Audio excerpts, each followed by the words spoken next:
Buenas noches, amigos. Ya estamos aquí en la sala de Zoom y estamos en el Facebook transmitiendo en vivo. Esta noche tenemos el enorme placer y alegría de estar compartiendo con un colega y amigo del país hermano de Brasil, Fleury Junior.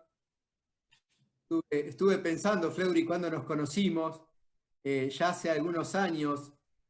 ¿En qué año fue tu graduación, Fleury? 2012. En el 2012. Me tocó estar con él siendo jurado de la tesis que hicieron conjuntamente con un grupo de compañeros, un viaje en lo personal muy, muy lindo. Y ahí nos conocimos y mantuvimos encuentros así esporádicos vía web. Y desde hace un tiempito tuve el agrado que Fleury me invitara a participar en un live por Instagram y este año nuevamente. Y bueno, acá estamos. Él se aceptó también compartir con nosotros en este ciclo de charlas que estamos haciendo. Fleury es fisioterapeuta, es osteópata, es investigador, es docente. Bueno, si leyeran su currículum, es un currículum bastante abultado. Hace un montón de cosas y tiene allí el instituto en Brasil. Claro, claro. ¿Dónde está ubicado, Fleury? Fortaleza, estamos en Fortaleza, Ceará. En Fortaleza, claro. En Fortaleza, donde, bueno, hacen terapia manual, osteopatía, entre otras cosas, hacen docencia también, en fin, y desde ya la parte clínica. Sí. Así que bienvenido, Fleury, muy agradecido de que estés compartiendo con nosotros y cuando tú quieras vas a comenzar a darnos esta exposición tan maravillosa. Bom, boa noite a todos. Espero que esse momento maravilhoso, né, dessa conversa possa ser tranquila pelos aspectos da internet e os desafios do idioma. Eu quero agradecer ao amigo Javier pelo convite, né, pela oportunidade de conversar com vocês, dizer que é um prazer imenso poder partilhar com cada um de vocês esse momento, conversar com esse momento, sobre algo que eu tenho estudado muito nos últimos anos, que é exatamente a junção de osteopatia e dor crônica, né? Principalmente a dor crônica músculo-esquelética. E isso tem sido um tema muito importante para mim no dia a dia. Eu estou, nesse momento, Javier, não sei se eu lhe falei sobre isso, né? Eu estou caminhando para o meu segundo pós-doutorado, né? Eu tenho um pós-doutorado em educação aqui na Universidade Federal do Ceará, e eu agora estou caminhando para o meu segundo pós-doutorado, que é em reabilitação musculoesquelética pela USP, Universidade de São Paulo. E a ideia é exatamente trazer um pouco dessas perspectivas de trabalho com dor e de entender realmente esse processo, né, que é uma coisa que, por diversas vezes, até nos falta um pouco essa perspectiva na osteopatia e nas terapias manuais de uma maneira em geral. E aí eu tenho estudado bastante esse tema nos últimos anos e só posso, nesse momento, agradecer pela oportunidade de partilhar mais uma vez sobre esse tema. Nós tivemos já uma live que realizamos juntos nesse período de quarentena e agora, pela segunda vez, né, dizer da minha alegria de poder estar conversando com vocês. É a primeira vez que eu faço uma transmissão internacional, então eu estou muito feliz, tá?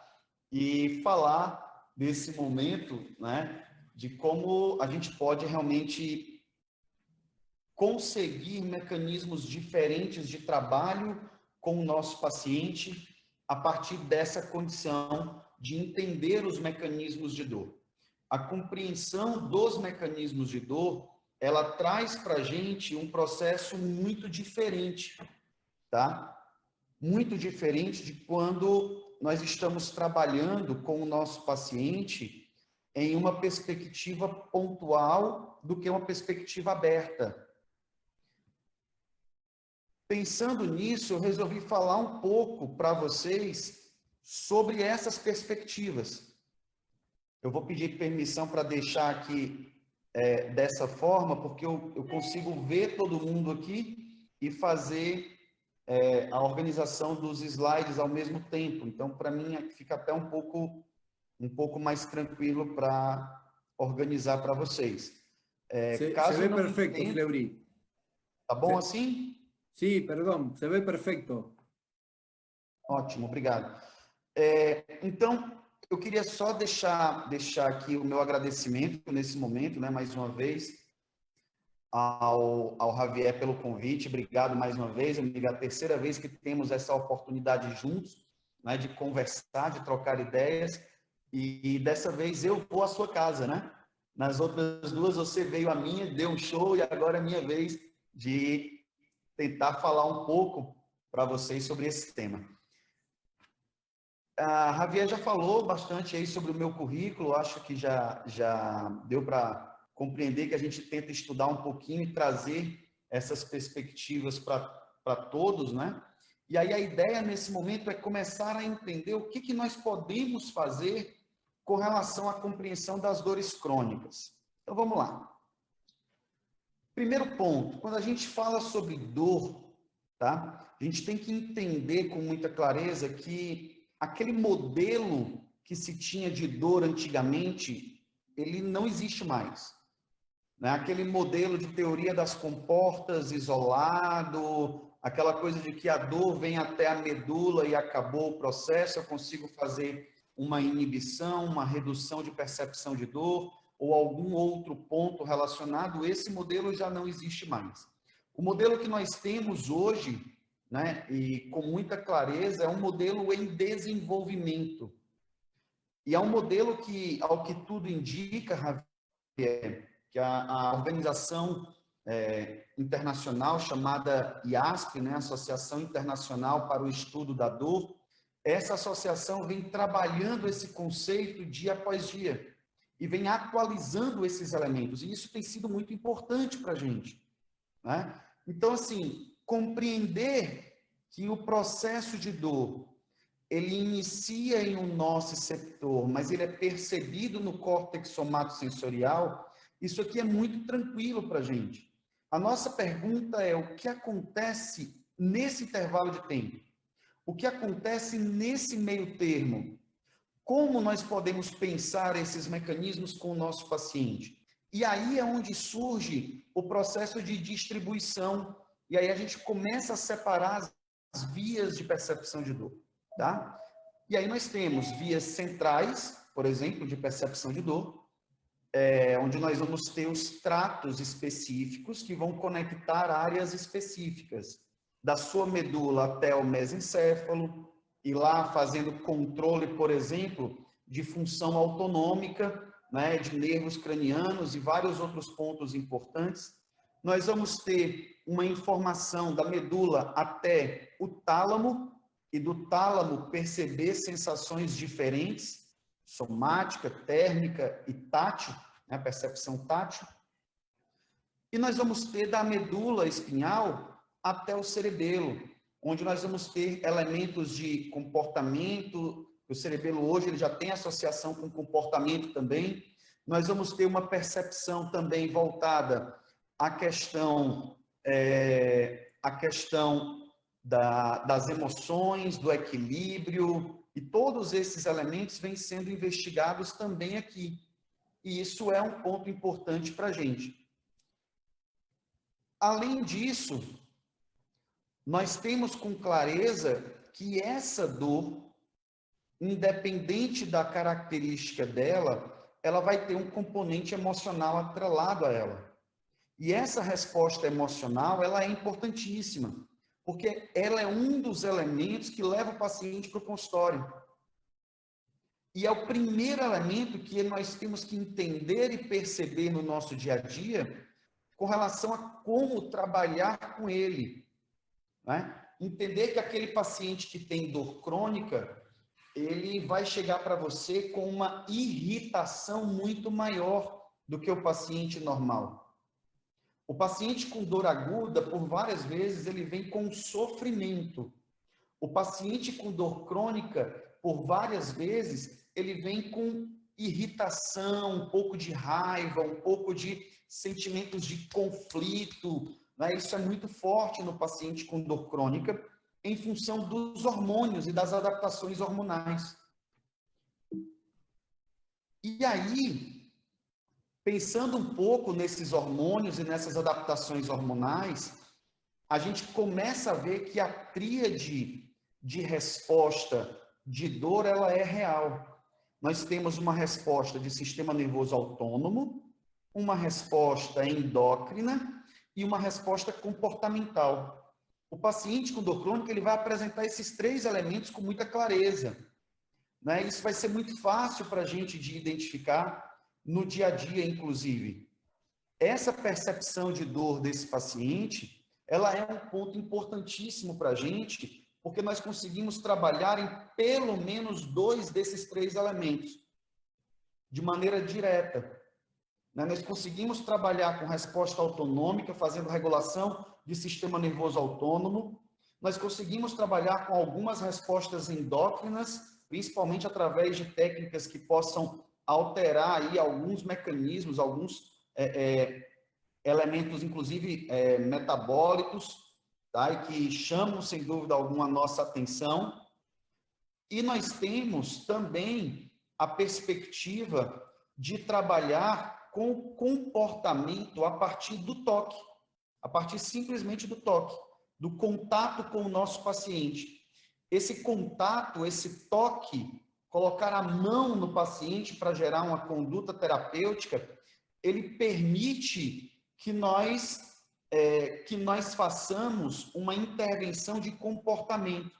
Já existem estudos hoje mostrando que tocar no paciente, gerar o toque no paciente, faz com que esse paciente diminua níveis de ansiedade, diminua quadros de depressão, dentre outras coisas. Então, isso acaba sendo um ponto importante de atenção para a gente, né? Trabalhar com essa perspectiva, e vale muito a pena relatar isso para o paciente, né? Relatar essa questão do toque, da importância do contato, e o terapeuta tem que ter isso muito claro no dia a dia dele, né? O osteopata tem que ter isso muito claro. Con esto que decís, Fleury, me viene que en estos pacientes con dolor crónico, qué importante trabajar desde el abordaje del sistema craniosacral, posiblemente, con todo lo que implica el cráneo, mismo tronco del encéfalo, rasgados posteriores, todo lo que es base de cráneo, para, de alguna manera, más allá que el paciente tenga un problema en una lumbar o en alguna otra parte del cuerpo, abordar la desensibilización de esa respuesta autonómica o de la respuesta endocrina también, ¿no? Como más allá de abordar el síntoma, lógico de la mirada osteopática, que vamos más allá, ir viendo los otros elementos que pueden estar facilitados en este aumento de respuesta autonómica o endócrina. Sim, sim. E a ideia é compreender que está tudo ligado, né? Não dá para separar as coisas, está tudo interligado. Claro. Se você dá foco, dá atenção em um dos elementos, o outro, por via indireta, acaba sendo beneficiado por isso também.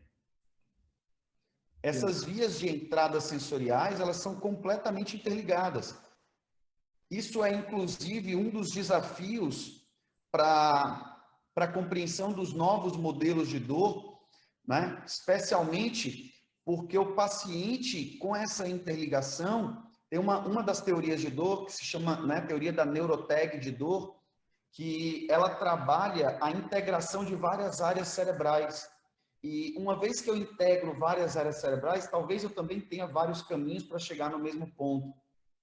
Mas Steele já fala sobre isso há bastante tempo, né? Olha que interessante. Es muy bueno, la vez pasada leía un texto de un autor que habla sobre neurociencias, ahora se me fue el nombre, y el antiguo modelo del cerebro como con pequeños compartimentos estancos, no sé si me entiendes, como Sim, lugares diferentes, ya es un modelo obsoleto. Hoy se sabe de la interconectividad que hay entre todas las áreas y es un poco lo que estás diciendo. No es que porque sucede algo va a afectar solamente un área. exato.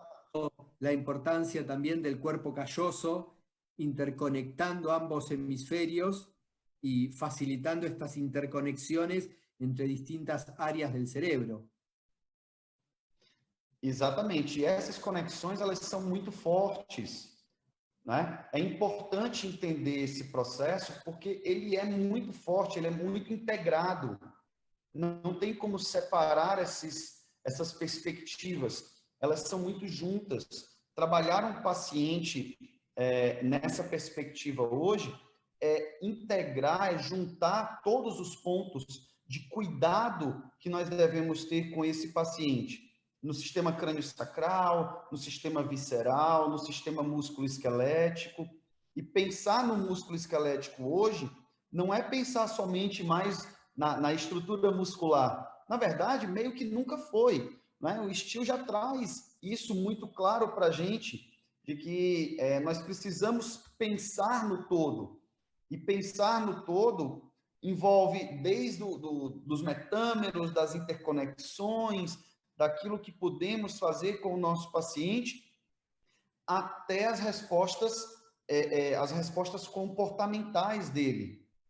Então, são pontos relevantes hoje que nós podemos trazer, né, que nós podemos falar e que precisam ser compreendidos, inclusive.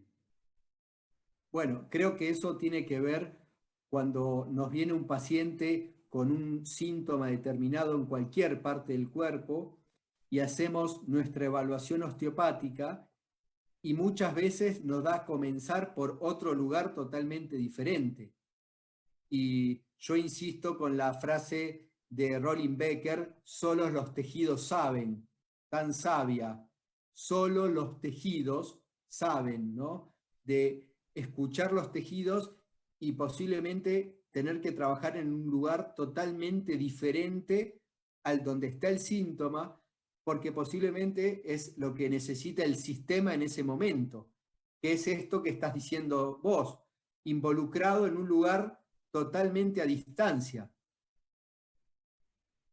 Uma vez que as conexões elas existem, eu tenho várias maneiras de chegar até aquele ponto. Então, é exatamente o que a gente coloca. Eu vou mudar essa apresentação um instante para ilustrar o que você acabou de falar, que eu acho que acho que convém nesse momento. Fleury, acordate de hablar despacio. Ok. Você fala devagando, que se entiende perfecto. Ok. Si te apurás, no te entiendo. Tudo bem. Aqui está o que você acabou de falar, tá?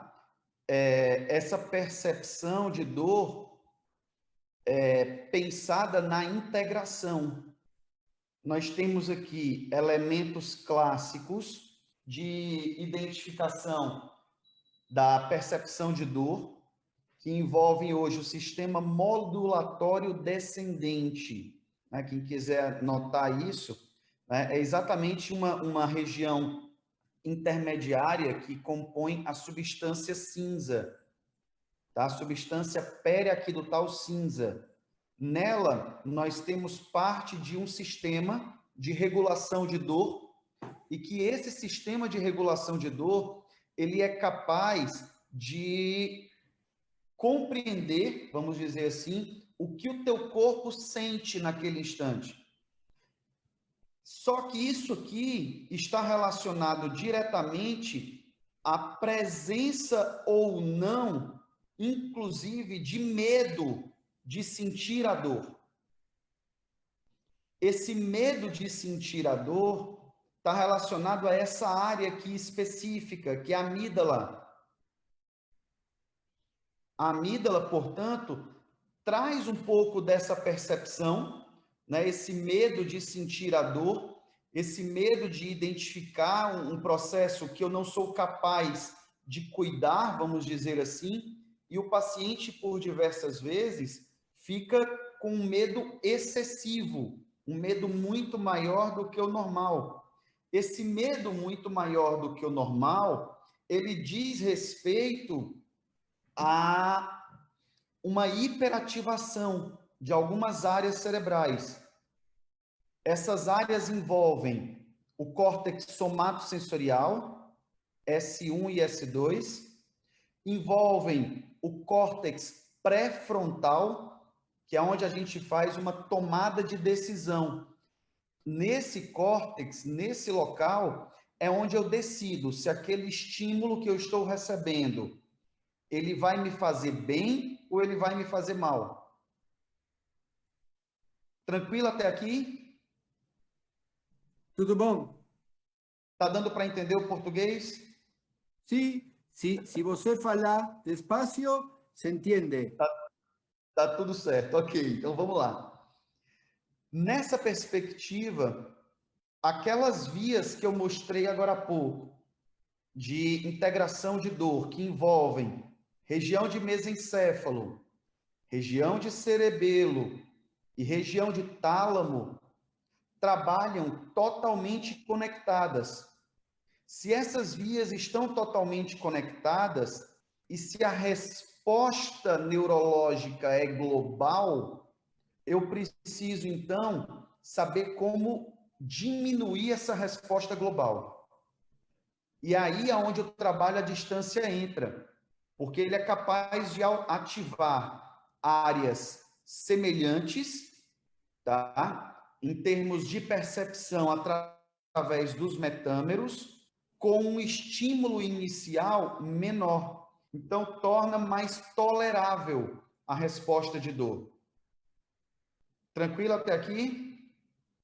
Perfecto. Vou voltar lá para aquela apresentação anterior.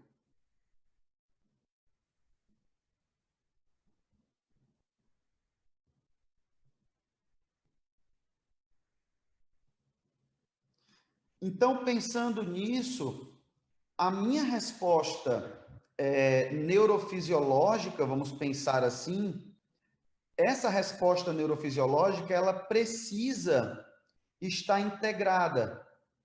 Eu preciso pensar nos três mecanismos juntos: sistema nervoso autônomo, resposta endócrina e comportamento.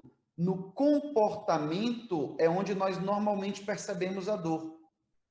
A dor é percebida muito mais pelo comportamento do que pelo nível de cortisol que o paciente tem, por exemplo, que aí eu já não consegui medir com facilidade. Tudo bem? Tudo bem? Falando um pouquinho sobre esse nível de cortisol, é importante lembrar que ele, a médio e longo prazo, ele vai gerar várias respostas no organismo. Uma delas é uma função suprimida de sistema imunológico. Então, ele causa uma redução dos aspectos de imunidade. O segundo ponto importante é que ele altera respostas metabólicas imediatas, como gliconeogênese, por exemplo, o que faz com que o meu paciente tenha uma resposta ao estresse mais lenta. Se eu jogo esse paciente para realizar uma atividade física um pouco mais intensa, ele passa a ter dificuldade para realizar essa atividade física, inclusive por ter uma menor resposta de gliconeogênese a médio e longo prazo. Por que que essa resposta a médio e longo prazo é deficitária? Por que que ela tem problema a médio e longo prazo? Por conta desse outro aspecto aqui. Se o cortisol permanece por muito tempo, eu começo a quebrar proteína, quebrar músculo. Então, existe uma degradação de músculo, e o músculo é uma das reservas que nós temos de cortisol. E se o músculo é uma das nossas reservas de cortisol, ou de glicogênio, se o músculo é uma das nossas reservas de glicogênio, a partir do momento em que eu solicito a utilização muscular e tenho menos reserva de glicogênio, a minha demanda energética se torna maior no início. Isso justifica a fadiga, muitas vezes, do paciente com dor crônica.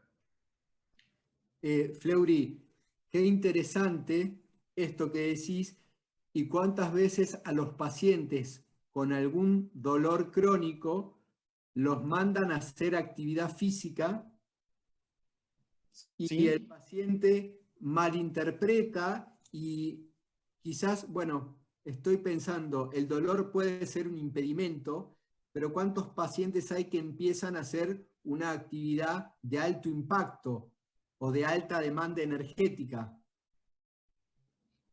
É importante a gente entender isso, e você tocou num ponto muito importante para a gente.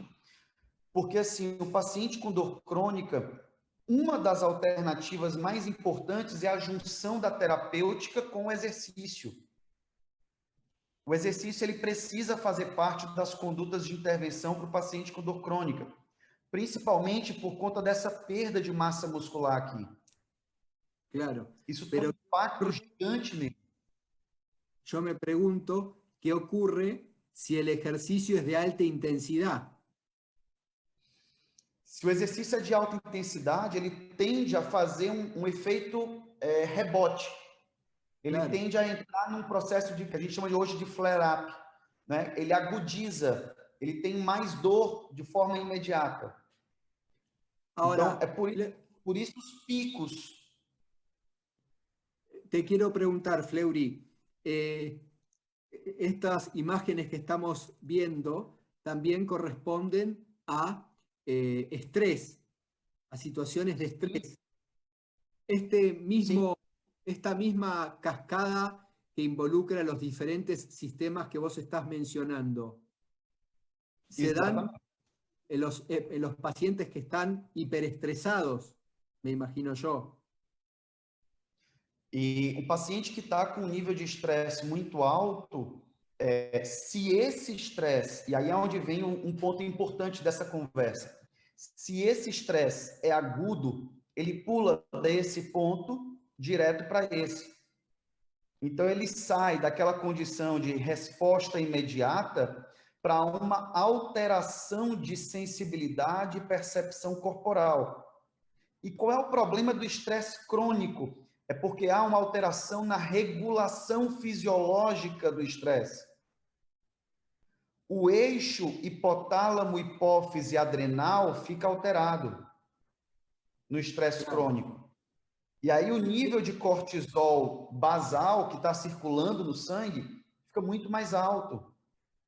Esto explica por qué se encuentran tan comúnmente en los pacientes, hoy encontramos las disfunciones osteopáticas de hígado y las disfunciones osteopáticas de riñón y suprarrenales, ¿no? Digo, Sim. la correlación que va a haber. Exatamente por isso, pela hiperativação.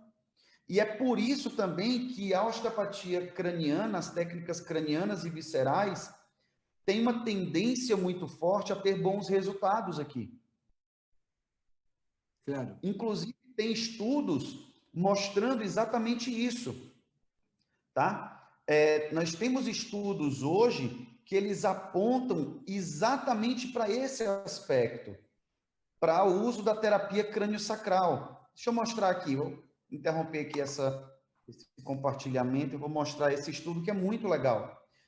Eu não sei se eu mostrei na outra live que nós fizemos juntos, mas é um estudo que foi publicado agora em 2020 na BMC, Musculoskeletal Disorders, que é uma excelente revista, tá? e que ele faz uma revisão sistemática e faz uma meta-análise, que é o topo, o top dos estudos hoje, é exatamente esse tipo de estudo, que é a meta-análise.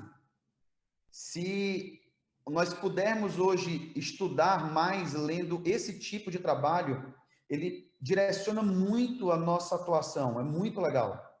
Mas deixa eu mostrar aqui o que me interessa, tá? Ele é de um grupo da Alemanha, tá bom? Ele incluiu, após identificar 540 estudos, ele incluiu 10 para fazer a meta-análise. Somente aqueles que tinham relação com os pontos de interesse dele. A qualidade dos estudos, de uma maneira geral, era mediana a boa.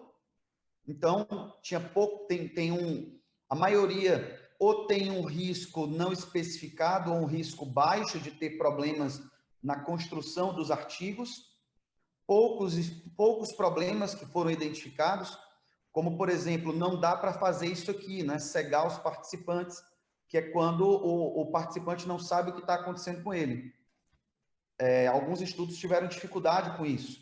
E outros em cegar o terapeuta. O terapeuta tem que saber o que ele está fazendo. Então, né, ele tem que estar com o público certinho, que tenha dor, para poder direcionar. Alguns estudos tiveram problemas com relação a isso. E aí vamos olhar essa tabelinha aqui, que é a tabelinha que nos interessa nesse momento. Ela mostra que, de uma maneira geral, o uso de técnicas craniosacrais pode diminuir a dor do paciente. É uma redução, né, de pessoas com dor crônica, tá? Lembrando que isso aqui é para dor crônica e para dores inespecíficas crônicas, tá joia? E ele mostra que você tem uma redução na percepção de dor dessas pessoas, usando só terapia craniosacral, só técnicas craniosacrais.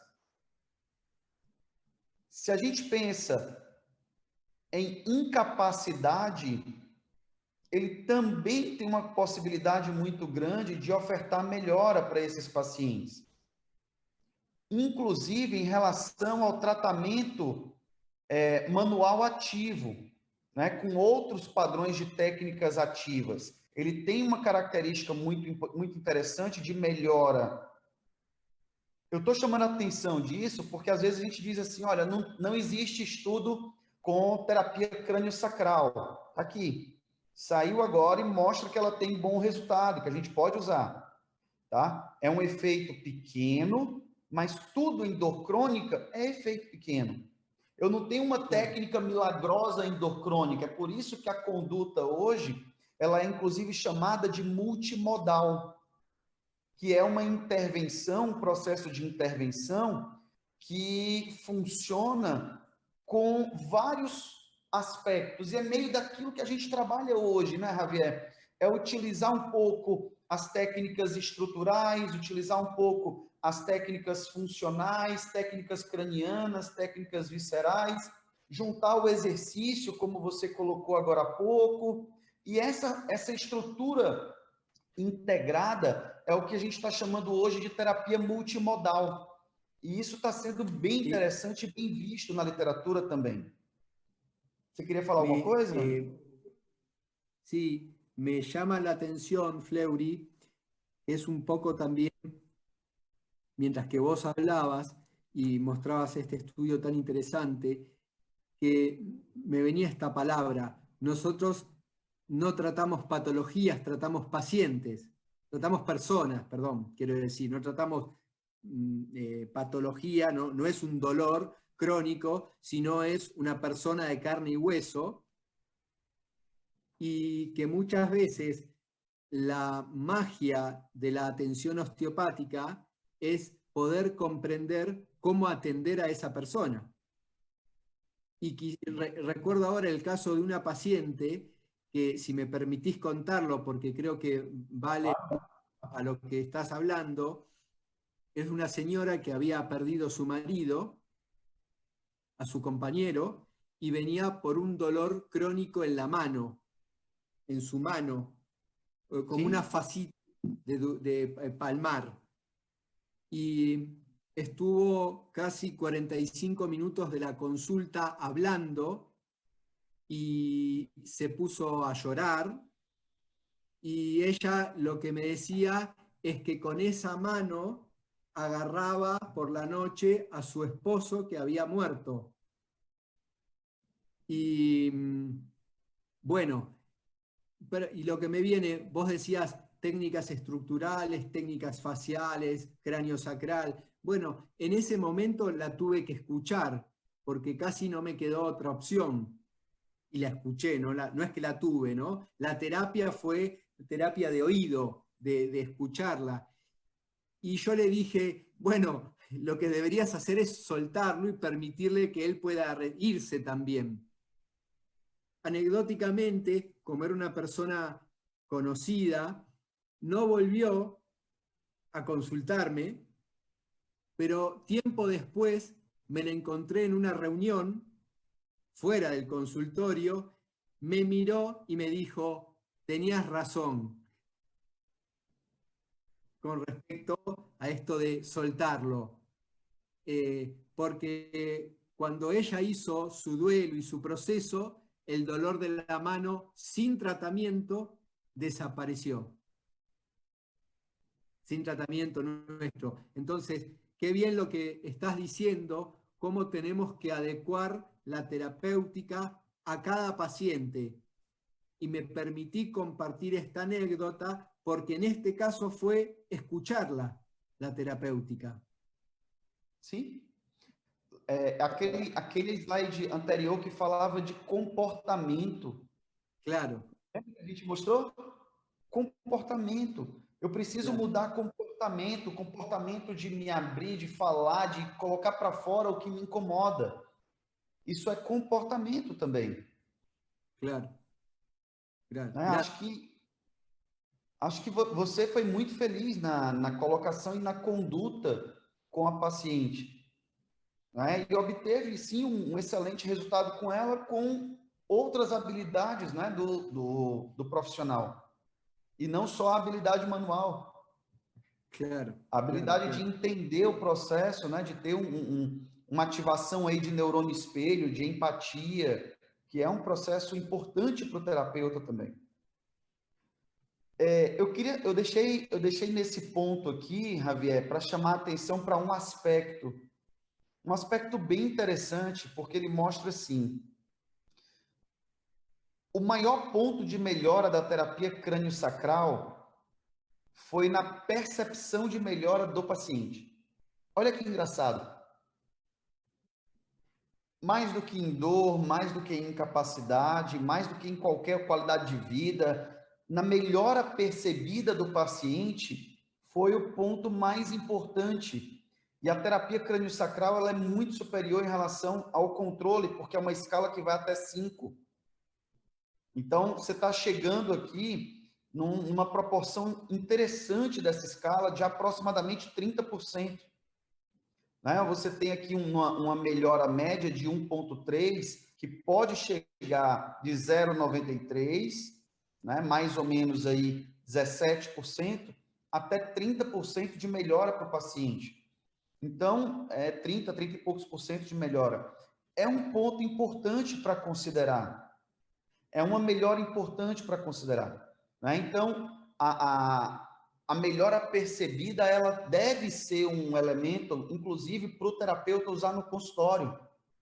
Uma conduta para que se possa utilizar no consultório, de dia a dia mesmo. Olha, você chegou aqui com uma dor X. Aquele momento que o senhor chegou, a sua dor, o seu incômodo valia 0. Quanto que ele está agora nesse processo? Tá? Após esses 4 atendimentos, 5 atendimentos que nós fizemos, né, o estudo da Castro Sanches, por exemplo, se eu bem me recordo, é um estudo com 4 atendimentos. Mas, se após 4 atendimentos, o que é que eu percebo no meu paciente? Quais são os elementos que eu percebo no meu paciente?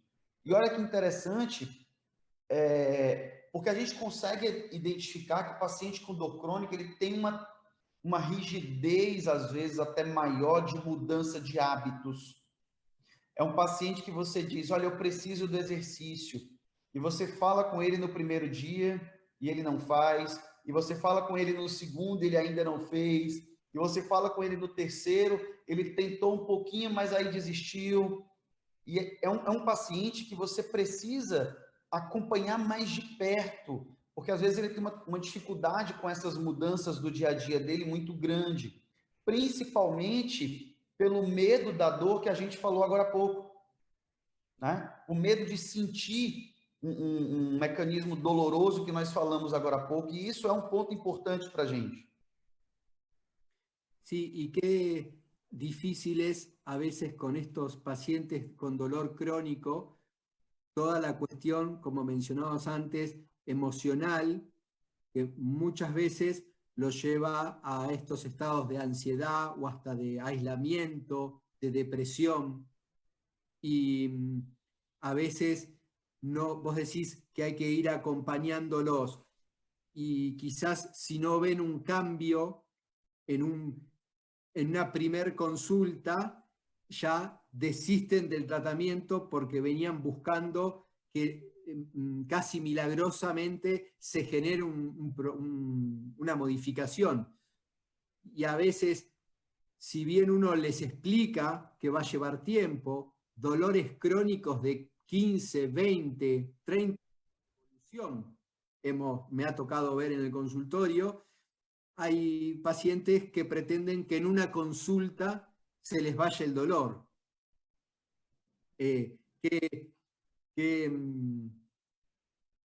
qué interesante para rever es esta cuestión, cómo ayudar al paciente a que comprenda que va a ser un proceso y que va a necesitar ese acompañamiento.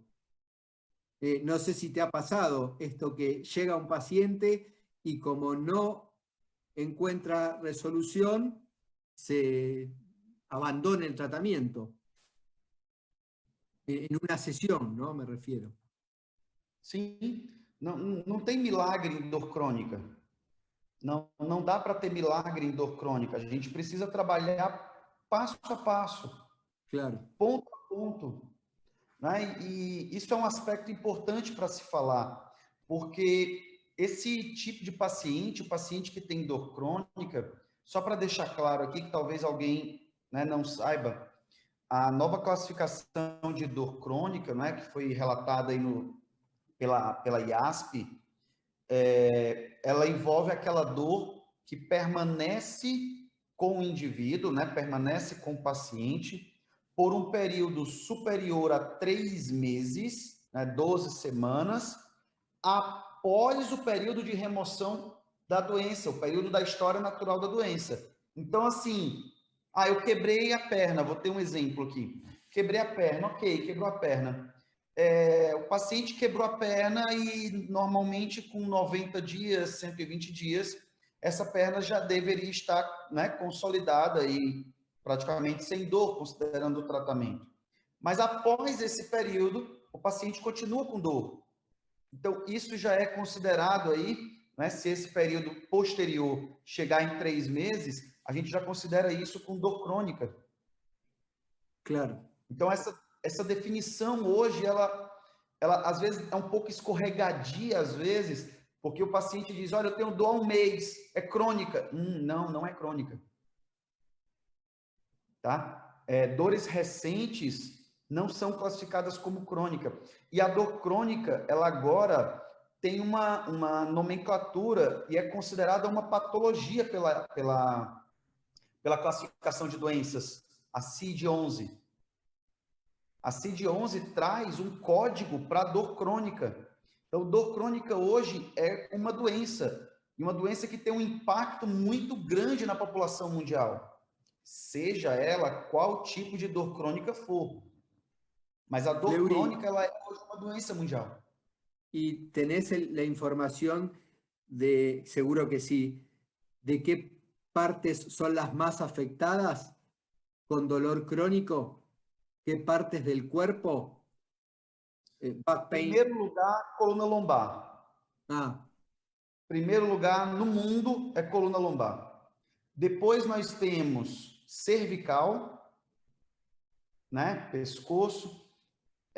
Em seguida, nós temos a região de joelho e ombro. Claro. Essas são as 4 principais. E a dor de cabeça também, né? Que é clássica, a cefaleia. La cefalea. Migrânia. Cuando preparé la charla de cervicalgia para compartir con vos, recordás que presenté una casuística propia de mis propias historias clínicas que hice para compartir con ustedes y daba exactamente el porcentaje que aparece en la literatura en relación a la cantidad de consultas. No recuerdo si eran 100 historias clínicas que observé, cercanas al 45-50% eran cervicalgias. A cervicalgia, ela tá crescendo muito, né? A partir da nossa maneira de trabalhar hoje. Então, claro. Isso muda muito para a gente. Claro, claro. Bien. Vamos. Esse, Javier, é o artigo que eu acho que todo fisioterapeuta, todo osteopata, todo quiroprata tem que ler. Tá? É um artigo importantíssimo para a gente, no nosso dia a dia, por um detalhe. Ele traz a classificação dos 3 tipos de dor, né? Os 3 mecanismos de dor. A dor nociceptiva, que tem uma relação direta com lesão de tecido. A dor nociplástica, que tem uma relação direta com problemas de organização estrutural do sistema nervoso central. E a dor neuropática, que envolve sistema nervoso periférico. Esses 3 mecanismos de dor, eles trabalham com respostas diferentes. E apesar de poder trabalhar com manipulação para todos eles, nem sempre a manipulação direta vai ser a melhor resposta. E aí é onde a gente precisa entender que o trabalho à distância, ele tem uma importância muito grande nessa perspectiva. Né? Porque eu posso trabalhar com técnicas miofaciais, que aqui no artigo eles juntam tudo como massagem, tá? Mas eu particularmente prefiro chamar de técnicas miofaciais. Ele junta como exercício e a questão da educação em dor, que daqui a pouco a gente fala um pouco sobre ela. É importante ver que os 3 mecanismos de dor, eles estão interrelacionados, né? E por estarem interrelacionados, eles têm junto um componente motor e um componente psicológico. O psicológico foi esse que você acabou de falar, no caso da sua paciente. Claro. O componente motor são as integrações de tecido, os problemas de tecido que a gente habitualmente encontra. E aí, como trabalhar cada um desses mecanismos? Na verdade, quando você considera esses 2 aspectos aqui e trabalha exercício, educação, técnicas miofaciais e manipulação, você está trabalhando qualquer tipo de dor. Mas a pergunta é, qual deles, e essa é a grande pergunta que ainda não foi respondida na literatura. Como eu estava falando, esse artigo, esse estudo, né, Javier, ele é um estudo que todo fisioterapeuta, osteopata, quiroprata, ele precisa entender bem desse estudo. Primeiro, porque ele traz os 3 mecanismos de dor. Segundo, porque ele sugere respostas melhoradas, vamos dizer assim, com base em cada um dos mecanismos. Quais são os mecanismos que nós já temos boas respostas para eles e como lidar com esses mecanismos no dia a dia, né? O que nós podemos fazer no dia a dia para eles. E é importante, muitas vezes, trabalhar a associação desses mecanismos, a junção dessas respostas musculoesqueléticas, principalmente do ponto de vista do paciente, tentando integrar o exercício, a cognição dele alterada através do processo de educação em dor, a realização de condutas terapêuticas que possam proporcionar alívio a curto prazo, né? Que a gente sabe hoje que muitas dessas condutas que nós executamos no nosso dia a dia, elas têm uma melhora no paciente, tem. Entretanto, no paciente com dor crônica, é uma conduta que tem dificuldade para ser mantida, né? Principalmente se o paciente não modificar os hábitos dele. Porque não adianta pegar um aquário sujo, tira o peixinho de dentro, trata o peixinho e devolve para o aquário sujo. Então, você precisa modificar comportamento, muitas vezes.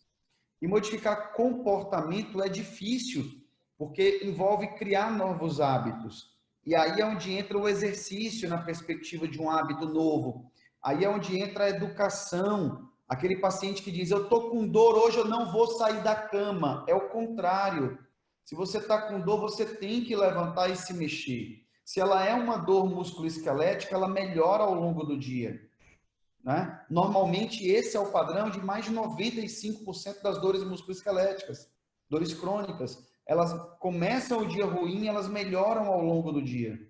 Então, é importante que haja enfrentamento do paciente desses quadros de dor crônica. E isso só será possível se a percepção dele cognitiva modificar. E a gente modifica isso através dos recursos de educação em dor. Tranquilo? Sí, sí, claro. Como reconhecer esses mecanismos, né? Como reconhecer problemas, por exemplo, que envolvem sensibilização central? Bom, é o paciente que pode ter, muitas vezes, uma lesão de chicote, é o paciente que pode ter uma fibromialgia, que tem uma síndrome da fadiga crônica, que tem uma síndrome do intestino irritável. Esse perfil de paciente, ele tem uma capacidade muito grande de ter uma alteração da função neurológica central. E a gente chama isso de aumento de sensibilização central, ou simplesmente sensibilização central, né, do sistema nervoso central. Existe uma corrente de construção de mecanismo que ela preza no sentido de que essas alterações, elas, na verdade, envolvem disfunção mitocondrial. Então, elas envolveriam alteração na quantidade e no funcionamento de mitocôndria. É uma possibilidade, não existe ainda um estudo que tenha batido o martelo sobre isso, mas existem estudos que sugerem essa alteração, existem estudos que já mostram alteração de BDNF, que é o fator de crescimento derivado do cérebro, é o fator neurotrófico derivado do cérebro, e que ele tem uma alteração importante no caso do paciente com dor crônica. Então, são aspectos que precisam ser levados em consideração, os mecanismos que causam isso, tá?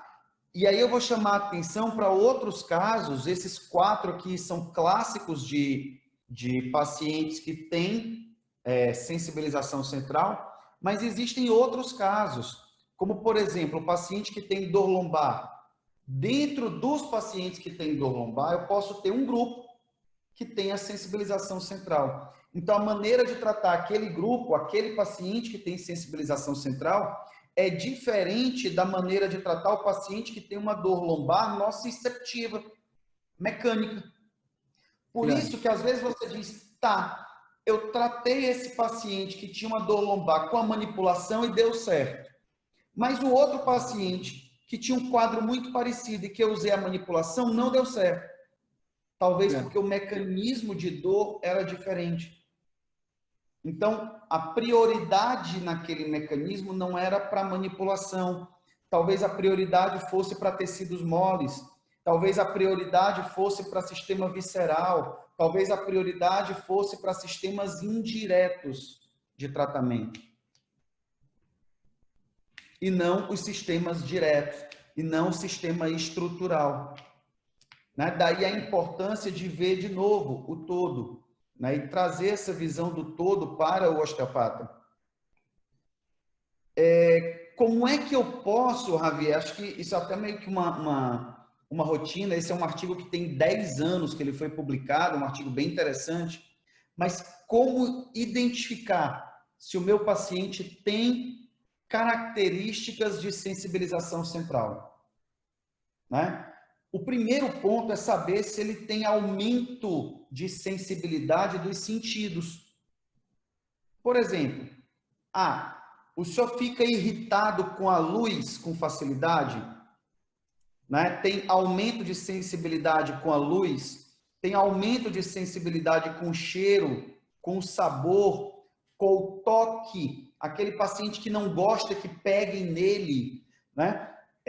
Tem aumento de sensibilidade com, por exemplo, medicamento, né? Eu tomo um medicamento, eu fico embolotado, com alergia, né? Isso é importante também. Aquele paciente que tem problema com temperatura, que ele não sabe estar numa temperatura muito frio ou muito quente. Ele tem que estar num limite muito estreito. É engraçado isso. O paciente que tem sensibilização central, ele tem muita dificuldade com essa percepção. Porque é como se aquela informação sensorial chegasse para ele com uma percepção muito maior do que o que ela realmente tem. E quando a gente olha isso, aí eu vou pedir permissão só para avançar aqui um segundo, para eu poder caracterizar isso para vocês. Eu vou aumentar aqui um pouco. Isso aqui é um artigo que foi publicado em 2005, tá? Mostrando percepção de dor no cérebro de pessoas que tinham sensibilização central. Nesse ponto aqui, Javier, a gente olha o cérebro normal, que recebeu um estímulo qualquer. E aqui a gente olha o cérebro de uma pessoa que tem sensibilização central e que recebeu o mesmo estímulo. Olha quantas áreas cerebrais são acionadas a mais do que as áreas necessárias. Aí a gente começa a falar, será que isso não é um dos motivos pelo qual esse paciente também tem fadiga? Será que isso não é um dos motivos que justifica o grau de esforço, de cansaço desse paciente na própria rotina dele do dia a dia? Porque se torna mais difícil para ele, né, conseguir lidar com aqueles mecanismos. É mais complicado, é como se o cérebro dele tivesse o tempo inteiro numa ativação de 180 quilômetros por hora. Claro. Y el desafío terapéutico, cómo bajar esa sensibilización central. Sim. Isso é um desafio interessante. Isso é um desafio interessante, tá? E que a gente precisa saber como lidar com isso, mas nós já temos alguns indícios, Javier. Nós já temos alguns indícios, tá? E nós temos também alguns elementos de percepção importante que nós fizemos aqui em Fortaleza, alguns estudos bem preliminares ainda, mostrando uma diminuição dessa ativação por diminuição de onda cerebral, tá? Então, quando o cérebro está muito ativo, por exemplo, você tem um nível de onda cerebral, que é a onda high beta, beta alto. Quando eu entro com técnica craniana, por exemplo, quando eu entro com técnica miofacial, essa onda cai. Então, de repente, essa movimentação cerebral que existe através de técnicas manuais, né, de ativação cerebral por técnicas manuais, ela é um ponto interessante para a gente e ela pode ser ou pode vir a ser uma alternativa terapêutica nesses casos. Sí, claro.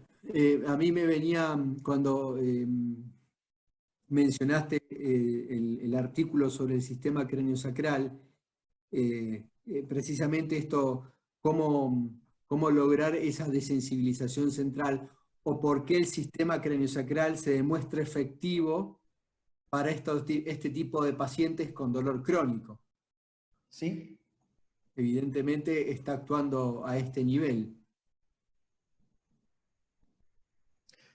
Nós ainda não estamos atuando nesse nível, com essa percepção, né, de trabalhar em cima das ondas cerebrais para trazer essa diminuição de sensibilização central em pacientes crônicos, porque é um processo difícil até de estudar, né? Ele é complicado, ele precisa de sistemas caros de avaliação, né, que são ressonâncias magnéticas funcionais, né, ou equipamentos de avaliação das próprias ondas cerebrais, que também são equipamentos que custam muito, que têm um valor muito alto. A gente está falando aí de mais ou menos 20, 30 mil dólares. Então, é um custo bem alto para que a gente consiga esses equipamentos, tenha essa rotina de avaliação e tudo. Isso é um investimento muito alto. Porém, com alguns outros equipamentos mais básicos e mais intermediários, nós temos percebido que pode existir um bom caminho nesse sentido. E aí cabe a nós, né, identificarmos a possibilidade de cuidar desses pacientes através desses recursos. Um dos recursos interessantes, Javier, que a gente pode usar e que já tem comprovação de melhora, são recursos que envolvem regulação do sistema nervoso autônomo.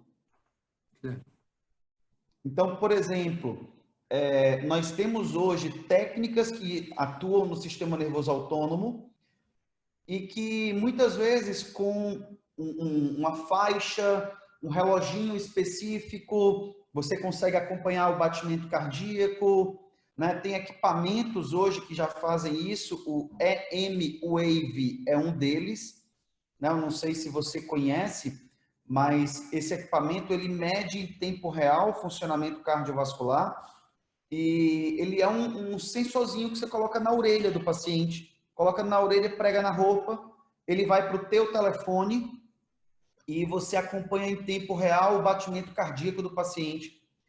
Você percebe que se o paciente tem dor pelo aumento da frequência cardíaca antes do paciente poder relatar isso para você. Ah, mira. Né? Isso é um ponto bem interessante, um aspecto bem interessante que é possível trabalhar, ele tem um custo baixo, né? A gente está falando aí de 100 dólares mais ou menos, né? Então 100 dólares para 20 mil é uma diferença bem grande. E, já lo creo. Né? E é possível trabalhar porque ele tem inclusive programas de treinamento dentro dele. E com esses programas você regula a respiração em níveis específicos e vai diminuindo essa sensibilização. Olha como é interessante, Javier. Regular a respiração interfere no sistema parasimpático, que interfere na sensibilização e na percepção de dor. Então, é uma regulação indireta, mas ela é real e ela tem excelentes resultados, tá? Então, só chamar a atenção realmente desses pontos, que são pontos importantes a serem considerados, né? E que nós podemos trabalhar com esses pontos no nosso dia a dia, né? Podemos incorporar isso à nossa rotina, de fazer uma monitorização em tempo real, por que não? De trabalhar acompanhamento respiratório, por que não? Estás mencionando estas cosas, Fleury, y me viene automáticamente pensar en meditación. Amplamente utilizado. Claro. Como inclusive recomendado pelo FDA, né, que é lá dos Estados Unidos, a regulação norte-americana recomenda fortemente a meditação.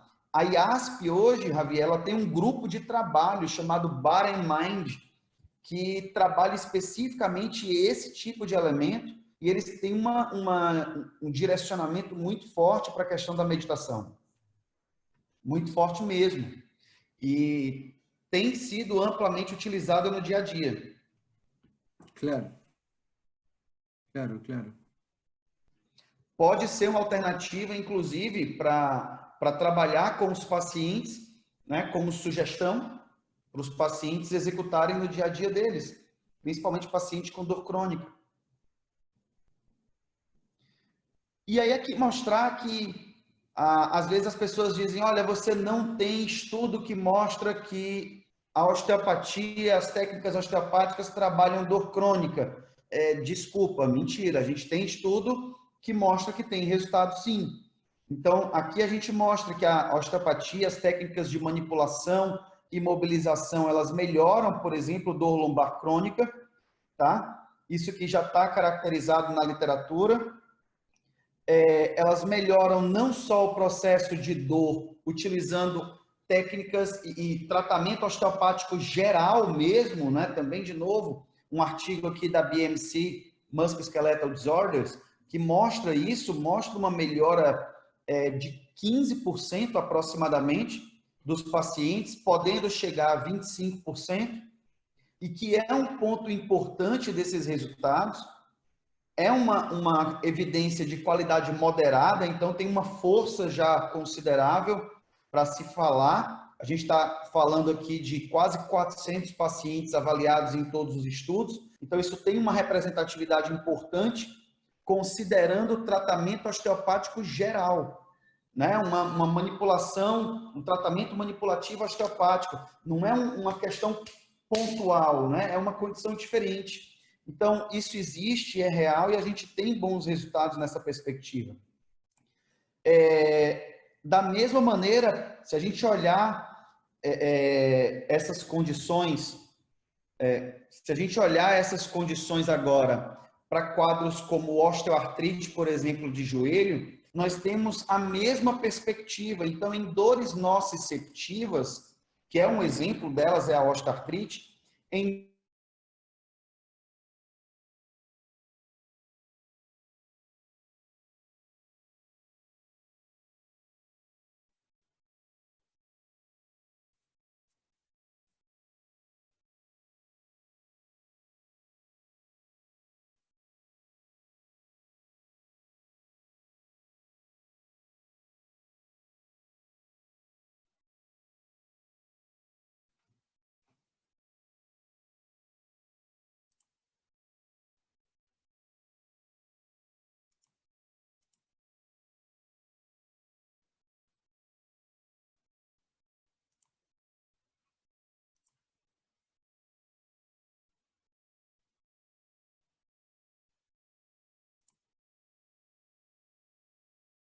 Bueno, amigos, les pedimos disculpas. Fleury, es como que se le ha caído la conexión. A ver si me dan un segundo.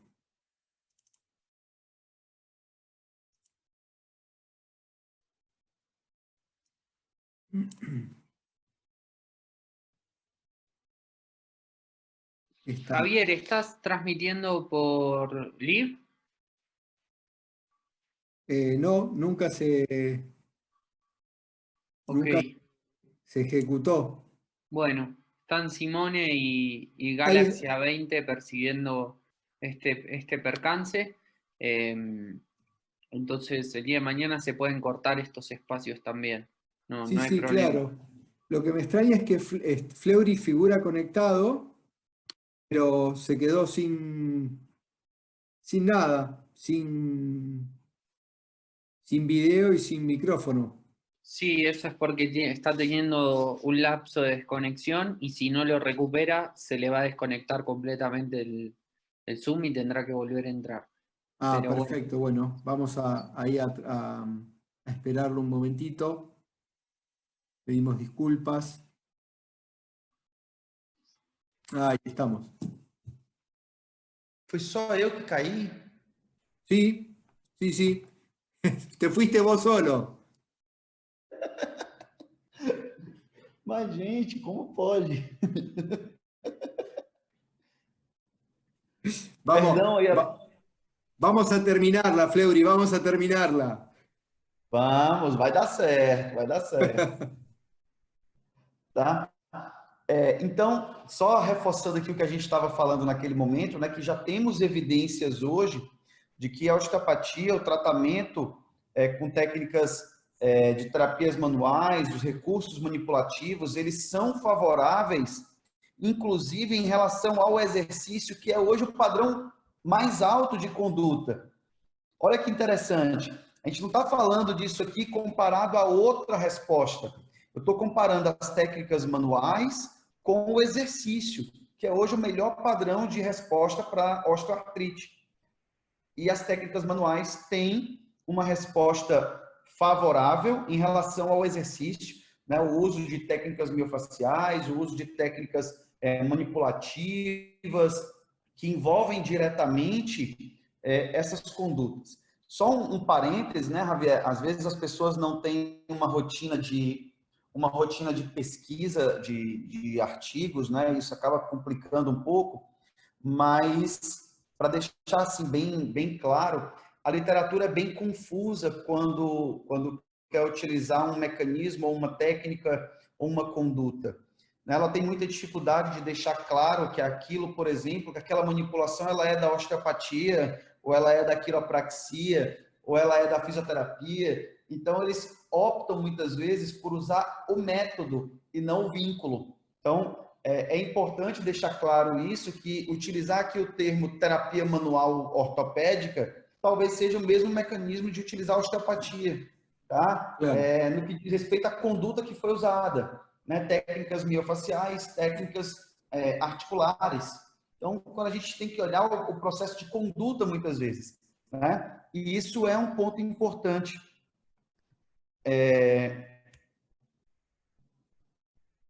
Javier, isso aqui é o pulo do gato. Isso aqui é aquele resumo que o cara fica feliz em ter no celular. É esse aqui. Ele é um resumo da BMJ, né, que é o jornal britânico de medicina, e ele fala sobre a terapia manipulativa espinhal, que a gente conhece como manipulação de coluna. A mesma coisa. E ele perguntou, será que a gente deve recomendar essa terapia para os pacientes?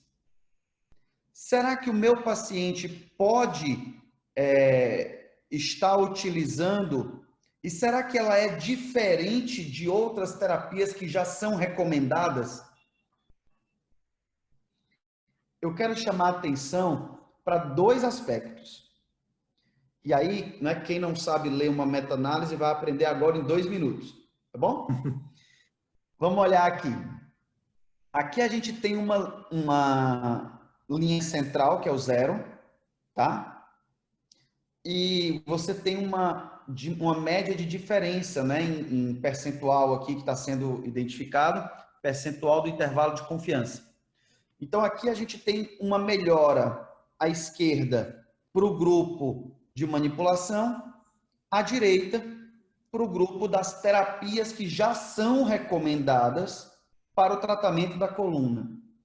Então, a primeira coisa que eu chamo a atenção aqui eu não posso dizer hipótese alguma que as terapias manipulativas não são recomendadas. A primeira coisa é isso. Por que eu não posso? Porque se eu não tenho diferença estatística numa análise com 3.100 pessoas, 3.100 pessoas de 47 artigos que foram analisados, num total de 9.200 participantes, e eu digo que essa técnica, eu não, o estudo, diz que essa técnica ela não é diferente das terapias recomendadas. Se ela pode não ser melhor a curto prazo, mas ela não é diferente. Claro. Então, a primeira coisa que a gente tem que interpretar é: posso usar a manipulação? Posso. Por quê? Porque o resultado que ela vai ter a curto prazo é o mesmo de outras terapias recomendadas. Então, o primeiro ponto é esse. Segundo ponto, dependendo da terapia, ela é até melhor. E isso não está claro aqui, né? Mas dependendo da conduta que ela está sendo comparada, ela é até melhor. Então, primeiro aspecto, segundo aspecto importante. Terceiro aspecto importante, todas essas evidências têm uma recomendação moderada. Então, a gente está falando aqui de coisas que já estão claras na literatura, não dá para ser diferente na literatura. Tá? Isso aqui já está recomendado, já é uma realidade. Tá? Próximo aspecto, e aqui é onde a gente tem um ponto importante a falar. É que na função, eu não vou olhar mais para a dor, tá? Na dor, a médio prazo, 6 meses, os resultados com técnicas de manipulação são até melhores do que com outras terapias, tá? Agora vamos olhar aqui embaixo, vamos olhar para a função. Quando a gente olha para a função, é interessante perceber que a curto prazo, as técnicas manipulativas, elas melhoram a função com uma proporção maior do que outras terapias recomendadas. Então, se nós melhoramos função a curto prazo, melhor do que outras terapias, se nós melhoramos dor, mais ou menos a mesma coisa, se nós estamos falando sobre isso com evidências moderadas, independente do mecanismo de dor, eu posso recomendar essa terapia e essa conduta de uma maneira geral para as dores crônicas. Olha que interessante. Sí, claro, es contundente en ese sentido. É importante para a gente, porque o que acontece? Ontem mesmo, por um acaso, eu vi uma publicação na internet que falava que as terapias manipulativas não são recomendadas para dor lombar crônica. Bom, aqui tem um estudo da BMJ com 9.200 pessoas recomendando. Se isso aqui não recomendar, eu não sei o que recomenda. Né? Então, assim...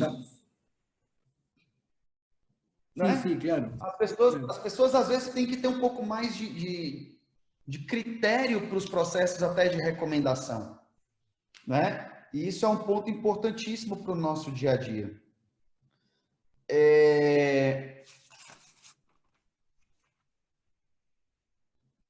Só mostrando aqui que isso aqui é um outro ponto interessante que talvez reforce aquela ideia que a gente falou agora há pouco, de que as terapias manipulativas, elas interferem na função do sistema nervoso central. Tá? Aqui ele fez um ensaio clínico e fez um tratamento geral, que envolvia técnicas viscerais, cranianas, manipulação, miofaciais, e ele viu que existia mudança nessas áreas cerebrais. Então, note que a conduta osteopática, o tratamento manipulativo osteopático modificou essas áreas. E, engraçado, o que são essas áreas? São áreas de representação do esquema corporal. São áreas de representação da nossa imagem corporal.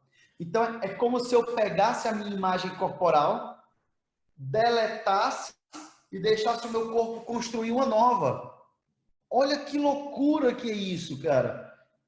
E se eu permito o meu corpo que ele construa uma imagem nova, um mecanismo novo de percepção, e se durante essa percepção de um mecanismo novo eu diminuir o estímulo nos receptores periféricos de dor, talvez a minha imagem seja reconstruída de maneira diferente.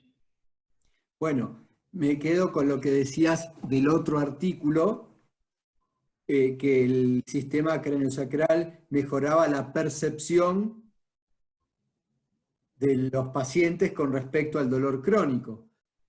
Y es esto. Y otra cosa que me resulta interesante es la ley de la arteria de Steele, ¿no? Pero como a nivel cerebral, justamente, aumentando la perfusión en el cerebro a partir del tratamiento.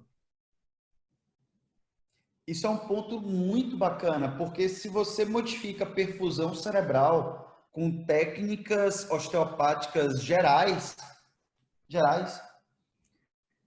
isso é um ponto de atenção importante para a gente. Porque significa dizer que as nossas condutas, elas não são só condutas periféricas. No, claro.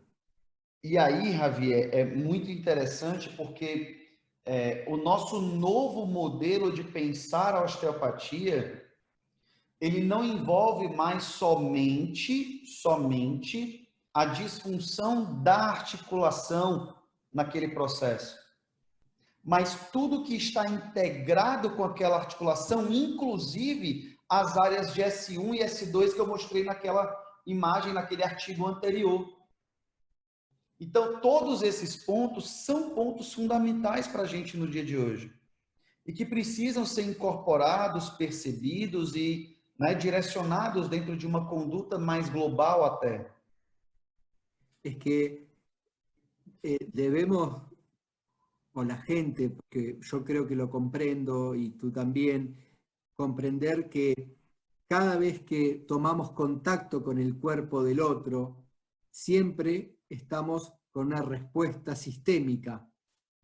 Sí. Así como decimos que atendemos personas y no dolores o síntomas, porque es la persona la que está sufriendo el problema, que se manifiesta con un dolor lumbar, la aplicación de un estímulo donde esté, sí o sí va a tener una respuesta sistémica, porque estamos actuando sobre un sistema y es imposible de tal manera mover una parte sin que tengamos una respuesta global. Esto uno lo ve en el consultorio y en la clínica diariamente, y lo que vos estás mostrando estupendamente es la base científica, digamos, o el respaldo científico por lo que nosotros vemos todos los días en el consultorio. Exatamente. E essa proximidade, ela tem que existir. A gente tem que ter, na nossa compreensão, enquanto profissionais, a gente tem que ter essa percepção aqui muito clara, né? Do que acontece com o paciente. É claro que eu não preciso estar explicando para ele que a área sensorial de S1, S2, o córtex pré-frontal, a amígdala, a substância periaquidutal cinza, que isso modificou a atividade neurológica. Não precisa isso. Claro. Mas você, terapeuta, tem que entender o processo. Porque uma vez que você entende, é muito mais fácil caminhar nesse processo. Muito mais fácil. Tranquilo? Excelente. E aí a gente fala um pouquinho sobre educação em dor, né? É um processo muito legal. Isso aqui é um livrinho, Javier, que você consegue baixar da internet, é um gibi, uma revistinha. Você consegue baixar gratuitamente da internet. Se chama Uma Jornada para Entender a Dor. Ah, mira que bien. Eu não sei se tem em espanhol, mas eu sei que tem em inglês e em português. Tá? Mira. E é muito interessante porque ela explica o passo a passo para você entender os processos de dor, inclusive para explicar para a criança, né? Dentro de uma perspectiva aí de osteopatia pediátrica, por exemplo. Né? Sim, e perfeito. aí, quando a gente fala em educação em dor, a gente às vezes pensa, olha, eu vou educar o meu paciente. Legal, em quê?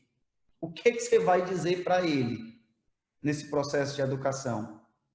Primeiro, eu preciso identificar quais são os fatores que pioram a dor do paciente.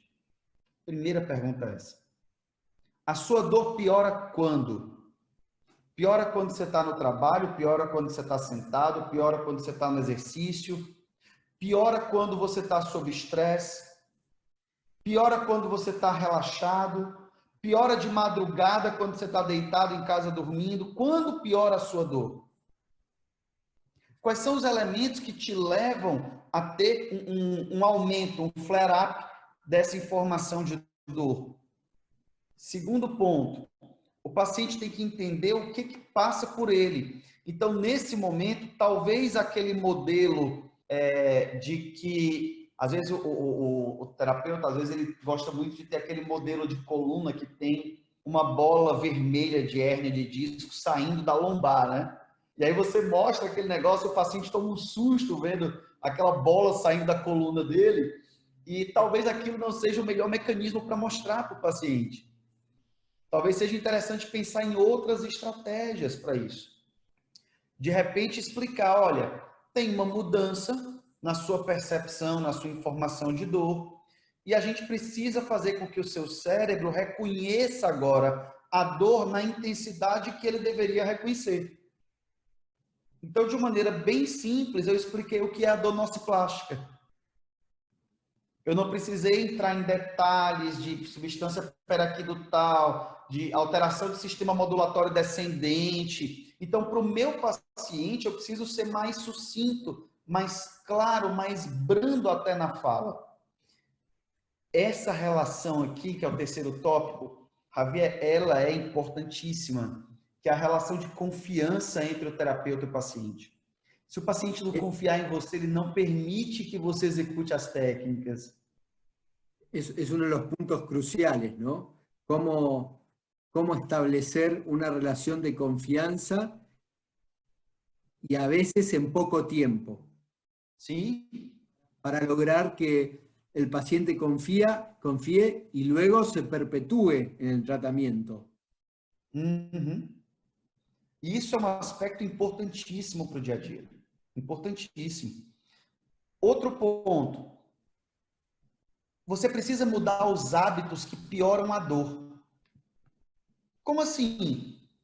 Se o teu paciente é sedentário, você precisa incluir uma rotina de exercício para ele. Por mais que seja 10 minutos por dia.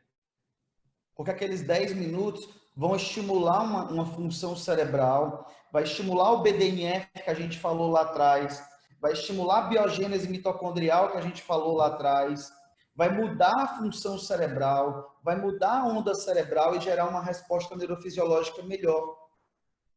Então, isso é um ponto importante a ser considerado. Outro aspecto, paciente dorme tarde, acorda cedo. Esse cara precisa passar a dormir cedo. Eu preciso encontrar estratégias para que ele durma melhor. Ou por uma educação de sono, uma higiene do sono melhor desse paciente, deitar mais cedo, tirar os elementos de luminosidade, guardar o celular mais cedo, o telefone mais cedo, não assistir tantas coisas tarde da noite, para tentar fazer com que ele venha mais cedo para a cama, durma melhor e acorde mais revigorado. Acorde melhor também. Isso também é uma mudança de hábito que piora a dor. Eu tenho um hábito ruim, por exemplo, que é dormir pouco, eu preciso mudar esse hábito para dormir melhor. E, consequentemente, aquele paciente que tem uma maior adesão ao tratamento vai ter melhores resultados, não tem como. Se o cara está fazendo o que você está pedindo, a resposta global dele vai ser melhor. Acho que você ia falar alguma coisa aí. Está claríssimo. E aí, Javier, esse efeito aqui, né, para a gente até já chegar aqui no momento final, acho que eu me alonguei muito, me empolguei falando. Ele é um ponto crucial de divergência, né? Que é o efeito placebo e o efeito nocebo. São dois efeitos diferentes. Efeito placebo, né? Eu vou olhar para ele e vou dizer assim, olha, se você tomar essa pílula aqui, você vai ficar bom. Um exemplo. De que é essa pílula? Ele não precisa saber, mas imaginemos que a pílula é de farinha. Arroz, sei lá, pó de arroz. Ele vai melhorar pela crença dele de melhora. pela expectativa de melhora, né? Essa expectativa do paciente de melhora vai fazer com que ele perceba uma melhora na dor. Isso é real, isso é considerado em todos os estudos e, de uma maneira geral, somando todos os modelos, o nosso paciente, quando ele tem uma melhora aproximada de 2 pontos de dor, de 20% de dor, ele ultrapassou a resposta do efeito placebo, tá? Então, para que o meu paciente melhore a dor na escala visual analógica, por exemplo, ele tem que sair de uma melhora, por exemplo, um nível de dor, por exemplo, 8, para um nível de dor 6, no mínimo. Saiu de 8 para 7, eu não posso dizer que esse cara de fato melhorou. Eu só posso dizer que ele de fato melhorou se ele cair pelo menos de 8 para 6. Então, eu preciso pular 2 pontos na escala e não só um. Tá? Okay. Esse é o efeito placebo, eu preciso vencer esse efeito. Segunda coisa é o efeito nocebo. O efeito nocebo é aquele que diz que o paciente vai piorar. É aquele momento que você pega o exame aqui do paciente, você está olhando o exame do paciente e você diz, pelo amor de Deus, né? Que coluna horrível, tá tudo detonado. Então você dá a ele uma expectativa pior do que o que ele está. Isso é o efeito nocebo. E a gente tem que ter cuidado para nem virar efeito placebo, nem virar efeito nocebo para o paciente. Nem criar uma expectativa positiva demais e nem criar uma expectativa negativa demais. Porque na expectativa negativa, na hora que o paciente percebe essa expectativa negativa, ele automaticamente, olha que interessante, ele automaticamente aumenta sistema nervoso autônomo simpático, aumenta cortisol, aumenta as áreas de percepção sensorial e aumenta a percepção de dor. E aí, daquele estímulo, você acaba tendo um aumento de muitos pontos importantes. Claro. Un punto que como terapeutas tenemos que tener muy presente en el cuidado del otro. Cómo decimos lo que decimos, que a veces son noticias o fuertes o una realidad. Yo siempre, como forma de pensar propia, me planteo con mis pacientes abrirles posibilidades y no cerrarles posibilidades. Muchas veces viene el paciente no derivado, porque fue a ver al médico y recuerdo dichos de pacientes como que el médico le dijo, usted se va a tener que acostumbrar a esto, o usted va a vivir toda su vida con esto. Efeito nocebo. Efecto nocebo, claro. Efeito nocebo. Y viene desesperado el paciente y simplemente decirle, bueno, a ver, no sé qué, algo vamos a poder hacer o vamos a ver qué podemos hacer y darles opciones, ejercicio, meditación, yoga. Algo que no hablamos aquí es alimentación. Importantíssimo, porque Claro. a gente já sabe hoje que o paciente com dor crônica, ele tem uma tendência a apresentar disbiose intestinal. Ajá. E aí a flora intestinal, as bactérias do intestino, não estão legais, elas precisam ser mudadas. Claro, às vezes, quando você muda a alimentação e muda o tipo de bactéria intestinal que você tem, de micro-organismo intestinal que você tem, automaticamente já há uma melhora de dor. Mirá. Sí, por eso cuando hablabas me acordé de la alimentación que no habíamos mencionado. ¿Y qué piensas tú, Fleury, con respecto a investigaciones que plantean que el gluten o los lácteos pueden ser inflamatorios generales del tracto digestivo, intestinal también, ¿no? De estómago, intestino, duodeno, bueno, en fin. Y que estarían disparando la respuesta inflamatoria en nuestro organismo y desde ya favorecer patologías como la fibromialgia, las patologías reumáticas, en fin. ¿Tenés alguna experiencia o algo para comentarnos acerca de eso? Tenho sim. 2 pontos. Primeiro, o ser humano é o único animal que bebe leite sendo grande. Claro, sí, sí. Então, como nós somos os únicos a ingerir leite depois de grande, o nosso organismo ele não foi preparado para essa realidade durante tanto tempo. O leite ele vem na infância, então a perspectiva do leite ela tem um momento para isso. Quando você continua com a questão do leite no seu dia a dia, às vezes isso acaba gerando processos de inflamação, realmente, como você colocou, e vale a pena ressaltar 3 pontos, né? Que são os pontos que causam dor em víscera oca. Uma víscera oca, ela vai gerar dor por contração contra uma obstrução, ressecamento de fezes, por exemplo, menstruação, por exemplo, vai gerar dor em função de deficiência de circulação, deficiência de sangue. Se o sangue não chega adequadamente, ela tem uma percepção dolorosa.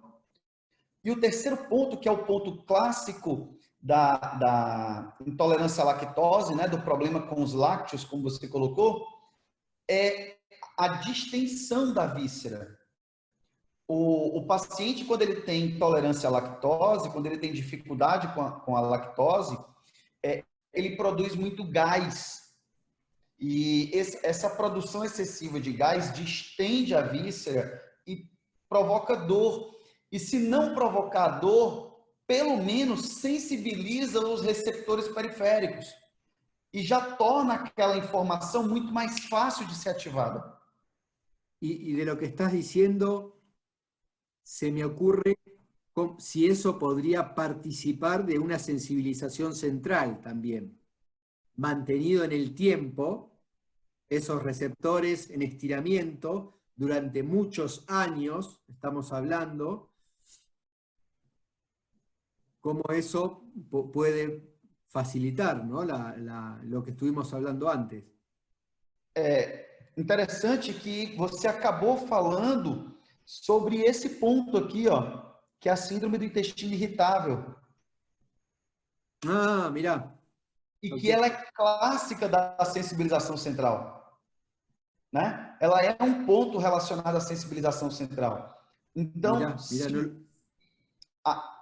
existe uma possibilidade, né, uma integração muito forte nessa questão da sensibilização central com pacientes com intestino irritado.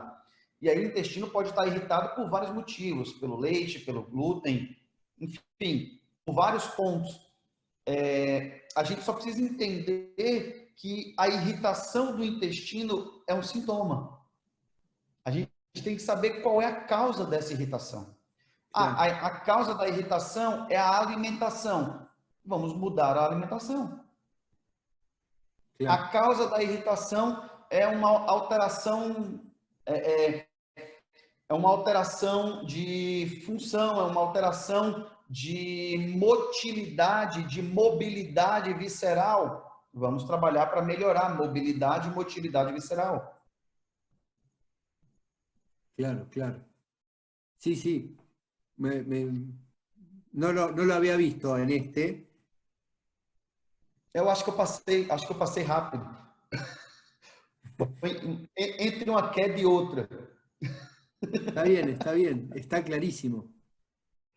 E aí, Javier, para fechar esse momento, né, acho que eu preciso agradecer imensamente a você, deixo aqui minha gratidão, mais uma vez, pela oportunidade, né, de conversarmos juntos e dizer que, para mim, foi um momento riquíssimo, né, um momento muito importante poder partilhar aqui com você e com todos que nos assistem nesse momento, no Peru, na Argentina, no Brasil, e dizer da importância de entender esses processos, né, e de aproximar essa realidade para a sua prática profissional, né? Então, a todos vocês eu deixo o meu contato, deixo o meu muito obrigado e deixo esse convite para quem quiser conhecer um pouquinho mais, né? Existe aqui esse e-book que a gente produziu, né? Eu conversei com você há pouco tempo sobre ele. Aqui é um QR Code que, se você apontar o celular para a tela, você já cai direto lá no local do e-book. Você consegue, né, ter acesso a ele. Então, eu deixo aqui o convite e o meu obrigado a todos. Meu contato é esse, né? Meu e-mail, meu Instagram, endereço virtual aqui da nossa empresa, o Instituto Le Santé. E, no mais, dizer que estou à disposição. Foi um prazer imenso conversar com você e com quem nos assiste nesse momento. E fico à disposição daquilo que você precisar. Um prazer imenso. Obrigado. Bueno, Fleury, la verdad que como no me extraña para nada, fue impecable tu exposición y me encantó compartir y que pudiésemos charlar e intercambiar experiencias. Me parece que es algo extremadamente rico. Admiro tu preparación y la base, sobre todo, de demostración científica con la cual sostenés estas charlas, estas conferencias. Así que para mí ha sido un inmenso placer. Ha sido una pena porque mucha gente se conecta por Facebook y no pudimos, más allá de la reunión de Zoom, muchos lo siguen por el Facebook y no pudimos en la segunda parte volver a armar el streaming a Facebook, no sé por qué motivo. De todas maneras, como dijo Mariano, vamos a editar esto, cortando las partes que sufrieron problemas y vamos a juntarlos. Y desde una perspectiva osteopática y comprendiendo las cosas desde la globalidad, estuvimos los que tuvimos que estar. Para mí, realmente, y en serio lo digo, ha sido un placer inmenso toda la información, tu experiencia que nos brindaste para mejorarnos como terapeutas, en fin, para mejorarnos nosotros mismos y para poder ayudar también a la gente a partir de nuestro mejoramiento como terapeutas. Así que, bueno, un abrazo inmenso, te agradezco muchísimo y nos estaremos viendo pronto e depois charlamos. Obrigado, meu amigo. Um grande abraço para você, né? Que possamos sair bem aí dessa situação em que o mundo vive hoje, né? Que é a Covid-19, o coronavírus. Desejo que todos possam estar seguros, estar bem de saúde em suas casas. E quero dizer aqui que fico à sua disposição na hora que você quiser. Você é um amigo que eu fiz há quase 10 anos atrás e que pretendo preservar essa amizade pelo menos por mais 110 anos. Assim será, então. Obrigado, um grande abraço, boa noite. Chao, Fleury. Gracias, gracias. Hasta luego. Muchísimas gracias. Hasta luego. Chao, Javi. Chao, Fleury. Chao, Gimone. Gracias. Chao, chao. Chao.